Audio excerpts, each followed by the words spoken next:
Simple and டேஸ்டியான mutton biryani பண்ணுறதுக்காக நான் ஒரு 1/2 kg மட்டன் எடுத்து வாஷ் பண்ணி குக்கரில் சேர்த்துட்டு, பிறகு 1/4 டீஸ்பூன் மஞ்சள் தூள், 1 டேபிள் ஸ்பூன் இஞ்சி பூண்டு பேஸ்ட், கொஞ்சமாக உப்பு, தண்ணி சேர்த்துட்டு ஒரு 5 விசில் வேக வச்சு எடுத்துக்கோங்க. அடுத்ததாக தேவையான அளவு அரிசியை தண்ணியில் ஊற வச்சுக்கோங்க. பிறகு ஒரு பாத்திரத்தில் எண்ணெய் நல்லா சூடானதும் இதில் பட்டை வகைகள், வெங்காயம், பச்சை மிளகாய் சேர்த்து நல்லா வதக்கி விட்டுட்டு, கூடவே இஞ்சி பூண்டு பேஸ்ட்டு சேர்த்து வதக்கியதும்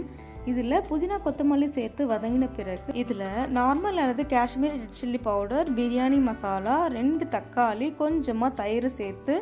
இந்த அளவு நல்லா வதங்கினதும் இப்போது வேக வச்ச மட்டன் பீசஸ் மட்டும் சேர்த்து நல்லா மிக்ஸ் பண்ணி விட்டுக்கோங்க. அடுத்ததாக கிளாஸ்க்கு 1.5 கிளாஸ் அளவு தண்ணி சேர்த்துட்டு இப்போ நம்ம வாஷ் பண்ணி வச்சிருக்க பாஸ்மதி அரிசியும் சேர்த்துட்டு உப்பு இருக்கான்னு செக் பண்ணிட்டு ஒரு மூடி போட்டு இந்த மாதிரி அரிசியும் தண்ணி ஈவனாக வந்த பிறகு